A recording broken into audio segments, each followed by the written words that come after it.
Hello learners! Today, we will have a quick discussion about the combinations. What is a combination? A combination is the number of ways of selecting from set when order is not important.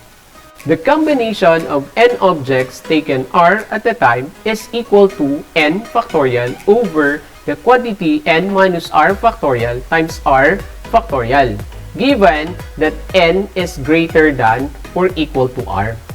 For example, let's find the combination of 8 objects taken 3 at a time. So by using the formula, we know that n is equal to 8 and r is equal to 3. So we have the combination of 8 objects taken 3 at a time is equal to 8 factorial over the quantity n for 8 minus 3 factorial times r, which is 3, so 3 factorial. Then we have 8 minus 3 is equal to 5. By expanding 8 factorial, we have 8 times 7 times 6 times 5 factorial. We cancel or divide 5 factorial by 5 factorial, and then we have 3 factorial. So since 6 is also equal to 3 factorial, we divide also 6 by 3 factorial. So we have 8 times 7, and 8 times 7 is equal to 56. Therefore, the combination of 8 objects taken 3 at a time is equal to 56. Next, let's find the combination of 9 objects taken 9 at a time. By using the formula, we have n is equal to 9. So we have 9 factorial over the quantity 9 minus 9 factorial times 9 factorial. And 9 minus 9 is equal to 0. So we have 0 factorial.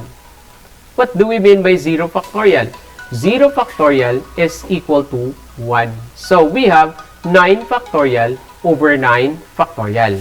And 9 factorial divided by 9 factorial is just equal to 1. Therefore, the combination of 9 objects taken all at a time or 9 at a time is equal to 1. So take note, if n is just equal to r in combinations, that is just equal to 1.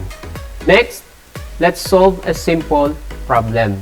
In how many ways can a committee consisting of 4 members be formed from 8 people? So we can say that here n will be equal to 8 and r will be equal to 4. So n is equal to 8 and r is equal to 4. Using the formula, we have the combination of 8 objects taken 4 at a time is equal to 8 factorial over the quantity 8 minus 4 factorial times 4 factorial. 8 minus 4 is 4. Therefore, we have 4 factorial. So 8 times 7 times 6 times 5 times 4 factorial. Then, divide 4 factorial by 4 factorial. We have 8 times 7 times 6 times 5 divided by 4 factorial. So, we have the combination of 8 objects taken 4 at a time is equal to 1,680 divided by 24. And 1,680 divided by 24 is equal to 70. Therefore, there are 70 ways that a committee consisting of 4 members be formed from 8 people. Next, how many polygons can be possibly formed from 6 distinct points on a plane, no 3 of which are collinear? Remember that the polygon may consist of 3, 4, 5, or 6 vertices. Thus, the number n of possible polygons is n equals the combination of 6 vertices taken 3 at a time plus the combination of 6 vertices taken 4 at a time plus the combination of 6 vertices taken 5 at a time plus the combination of 6 vertices taken 6 at a time. So we are going to get the combinations of each and then add them. That will be the number of possible polygons. So if n is equal to 6 and r is equal to 3, we have 6 factorial over the quantity 6 minus 3 factorial times 3 factorial. This means that 6 minus 3 is 3 factorial. And we have also, if n is equal to 6 and r is equal to 4, we have 6 minus 4 factorial. If r is equal to 5, we have 6 minus 5 factorial.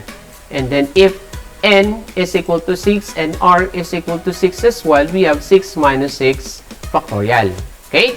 So this means that we have 6 times 5 times 4 times 3 factorial in the first. Then divide 3 factorial by 3 factorial. And also 6, as we know, is also equal to 3 factorial. So divide it as well. So what will be left is, or are, 5 and 4. So 5 times 4. Then we have, if r is equal to 4, so we have 4 factorial divided by 4 factorial. Then we can divide 6 by 2 factorial because 2 factorial is just 2. So 6 divided by 2 is 3. So we will have 3 times 5. Okay? Then we have 6 over 1 factorial, or just 6. Then we have, if r is equal to 6, we have 6 minus 6 is equal to 0. So we have 0 factorial and 6 factorial. So 6 factorial divided by 6 factorial is just equal to 1. So this means that we have 5 times 4 plus 3 times 5 plus 6 plus 1. Okay?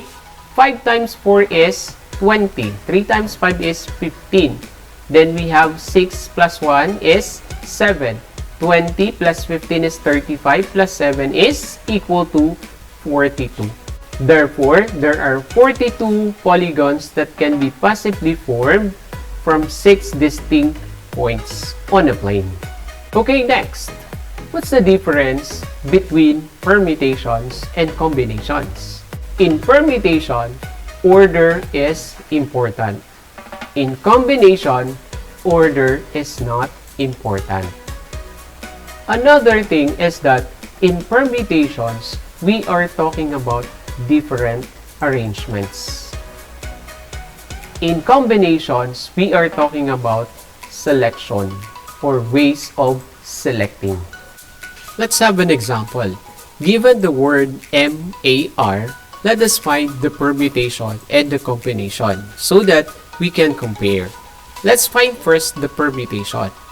N is equal to 3 because there are 3 letters. And we will take all letters at a time. So we have n factorial. And n is equal to 3, therefore, we have 3 factorial. And 3 factorial is equal to 6. So there are 6 possible arrangements or ways. What are those? Let's list them.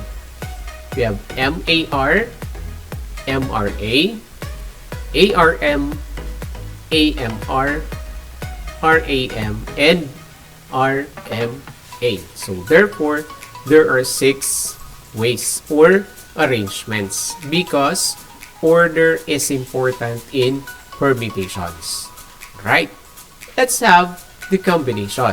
So again, n is equal to 3 and we'll take all 3 letters at a time. And we know that if n is just equal to r, we have 1. Therefore, the combination of 3 objects taken 3 at a time is equal to 1. So there is only 1. What is that? That is only MAR. Why?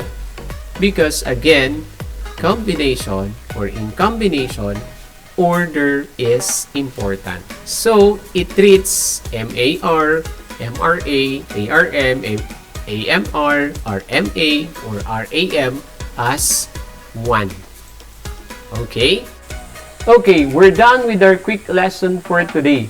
So in this lesson, you've learned how to illustrate combination of objects. Also, you have learned to differentiate permutations from combinations and how to solve simple problems involving combinations. So, that ends our lesson for today. For more examples, you can refer to Mathematics Grade 10, Learners Module, pages 301 to 317. Goodbye and see you in our next video lesson.